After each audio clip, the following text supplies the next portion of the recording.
You are pretty dominant in the first round as you were in the 12th round. You have incredible conditioning, and it's clear that you're more of a finesse fighter, boxer. How do you feel about the crowd wanting a knockout, and does that affect you in your, will that affect you in your career?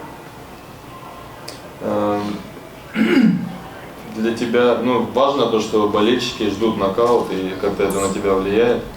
То есть ты был готов, в принципе, также боксировал в первом, в 12-м раунде, ты был хорошо подготовлен к бою, это было очевидно. Of course, I want to make good fights for boxing fans. But if I listening the fans, I can lose. I have to listening my coach, who said me, you have to be a patient, don't lose your concentration,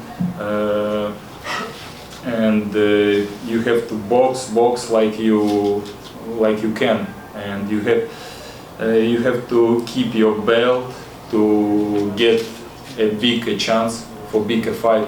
Who really wanna your belt and who really wanna can make a good fight against you. But because my last fights, I think when I was a challenger, I wanted to be in the TV. I wanted to be the champion. I was aggressive. I wanted to get a belt. But now I'm a champion, and I don't understand why my challengers didn't wanna get my belt. They just spending the time in the ring against me, I think. I have a question for Vadim. Vadim, you know Dimitri very well. You see him in the sparring, you him in the training camp. How many gears he has more to fight those best fighters? Because we all know he wants to fight Peter Bias, we heard Canelo, we heard Gvozdyk, whoever. But how much better he can be? Is he one of those fighters who needs the bigger position to fight better? Most fighters are like that, and when there's going to be an opponent in front of him who wants to take his belt, it's going to be a totally different fight. And if he fights Gvozdyk or Beterbiev or Kovalev or Canelo or whoever, these guys are going to come to try to win the fight. And then that's going to be a totally different story. Like Kathy just said, they're going to engage, and that's going to give Dmitry the opportunities to do what he does. Did you see this way of fighting even better than he fights right now in the training camp or in sparring from him? He does what he does in the fight. He does all his life, I believe. He's been doing that since his first professional fight. Some people don't realize that. Some people are like, Dmitry has lost confidence, or Dmitry is not the same, or he's not punching like he used to. No, he's done this since the first sparring in the pros. And for me, as a fan, I love knockouts, but I hate a lot more when my fighters lose. So I don't really care. The fans today, they were not disappointed with Dmitry not knocking them out. A lot of the fans there, they want to see Gvozdyk Bivol, and so do I. And that's going to be a real fight, and that's going to be exciting. But I don't even think Gvozdyk is going to go past Beterbiev. I think he's going to get knocked out in that fight. And that's when the fans are going to be disappointed, because their fighter, it's not going to be a disappointment of their fighter not getting a win by knockout. One of those guys, I think, is going to be on the ground. I mean, it's a 50-50 fight, and it's going to be a real fight. But for me, as Dimitri's manager and a part of Dimitri's team, it's more important that he wins every time. I hope he wins as many times as Floyd Mayweather and becomes the biggest fighter in this era. And that's what it's about. Thank you. Dimitri, another fighter at light heavy who's having issues finding opponents, another good fighter, Ramirez, Zurdo Ramirez. I know he's Top Rank, which is kind of ESPN, you're on DAZN, but being that you guys both want a high-profile fight, a big name at light heavyweight, do you think that'd be possible to make sooner than later?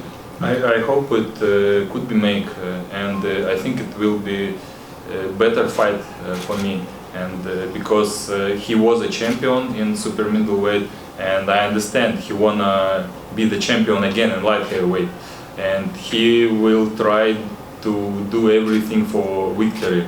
And this fight, I think, will be great for boxing fans. Is that?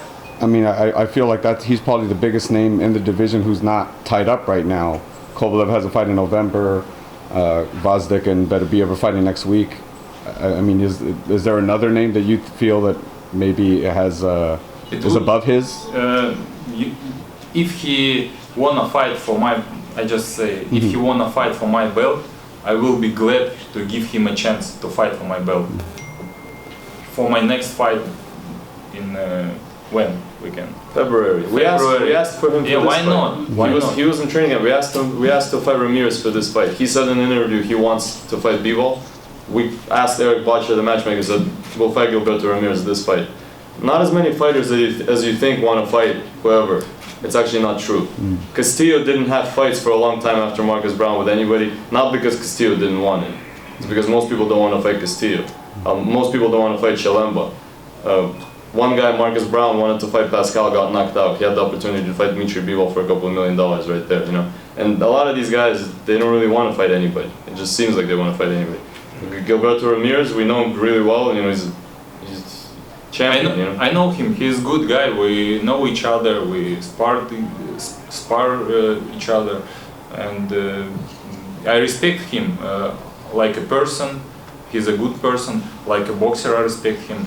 And this guy really deserves a chance to fight for belt and light heavyweight. When was that sparring, and can you talk to us about what you remember from that? No, I don't want to talk about this fight. We don't talk about sparring.